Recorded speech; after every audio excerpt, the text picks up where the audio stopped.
Bonjour et bienvenue sur cette nouvelle vidéo sur l'expression du patrimoine génétique et le métabolisme. Nous allons désormais traiter des enzymes, des biomolécules aux propriétés catalytiques. Dans un premier temps, nous allons voir le rôle et les spécificités des enzymes. Allez, c'est parti!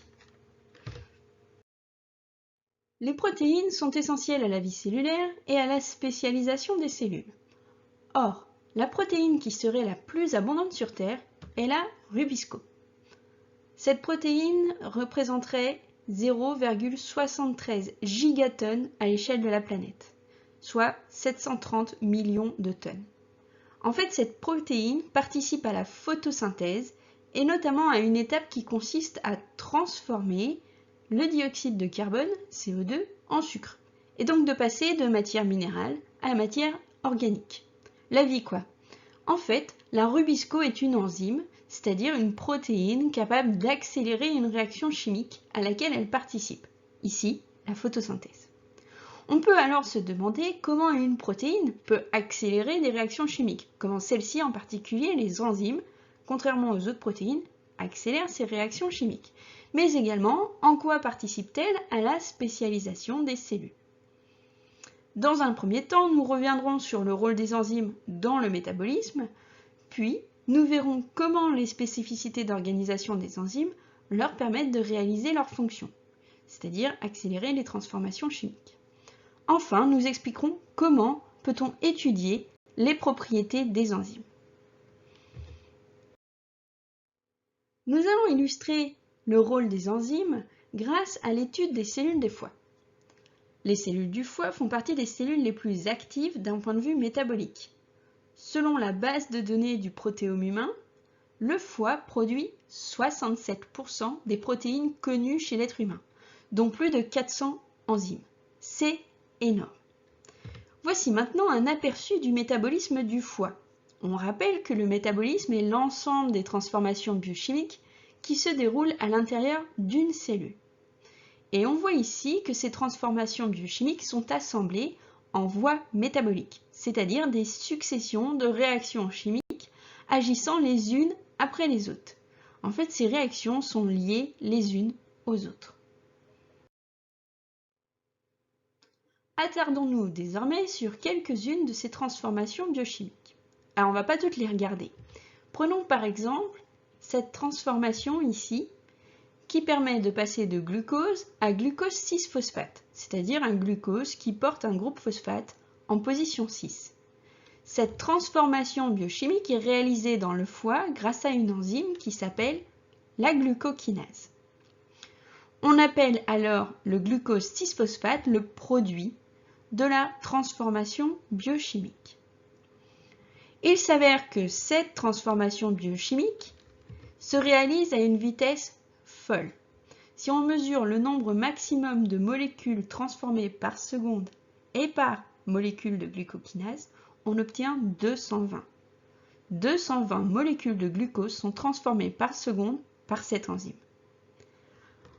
En cas de mutation dans le gène qui code pour cette enzyme, eh bien, on peut observer une diminution importante de la vitesse de réaction. Voire, dans certains cas, la transformation biochimique ne sera même plus observée. Ce n'est pas que cette transformation chimique n'aurait jamais eu lieu, mais en fait elle est trop lente pour la vie cellulaire, en l'absence d'une enzyme fonctionnelle. On en déduit que l'enzyme accélère les réactions chimiques. C'est un catalyseur biologique. L'enzyme, en fait, participe à la transformation, mais n'est pas modifiée au cours de cette transformation. Attention, les enzymes ne rendent pas possible des transformations impossibles. Elles servent juste d'accélérateur à cette transformation trop lente pour la vie cellulaire.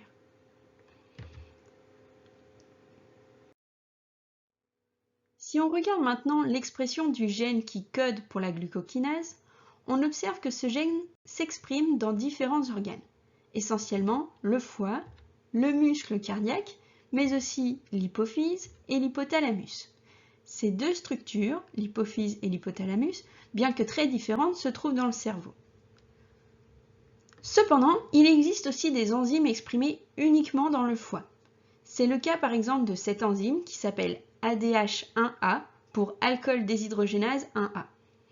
Cette enzyme participe à des transformations biochimiques, dont la destruction de la molécule d'alcool.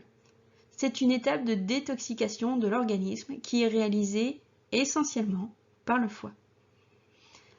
Alors maintenant qu'on a vu ces différents profils d'expression, on peut se demander comment ça se fait qu'il y ait autant d'enzymes et une telle spécificité d'expression, puisqu'on a vu qu'il y avait beaucoup de réactions chimiques.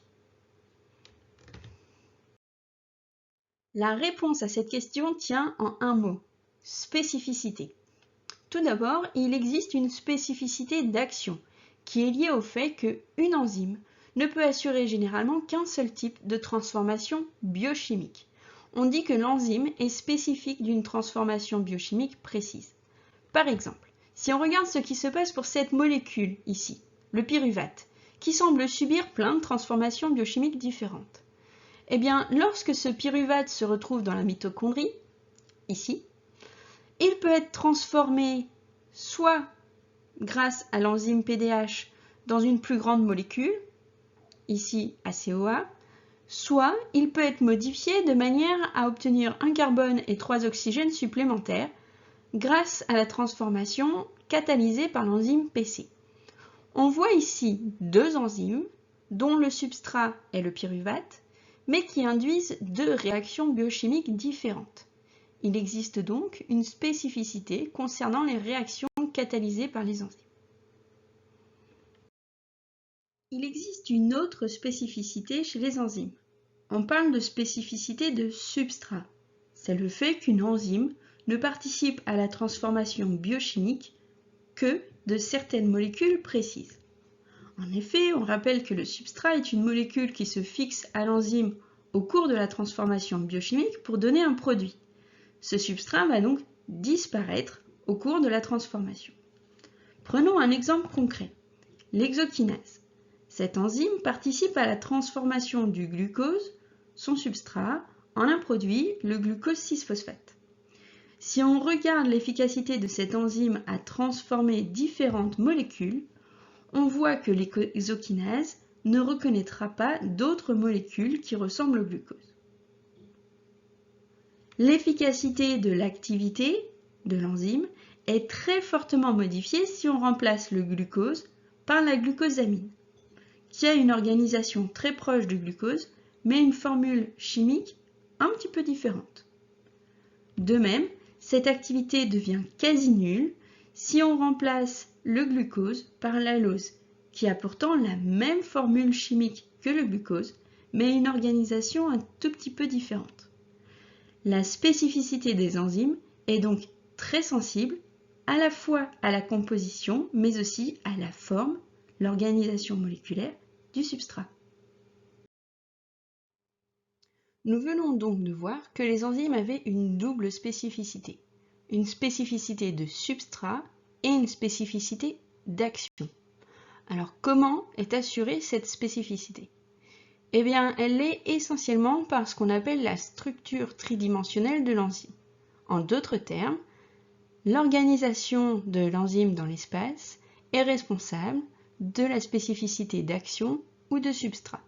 Nous pouvons la démontrer avec l'exemple de l'enzyme hexokinase, ici à l'écran.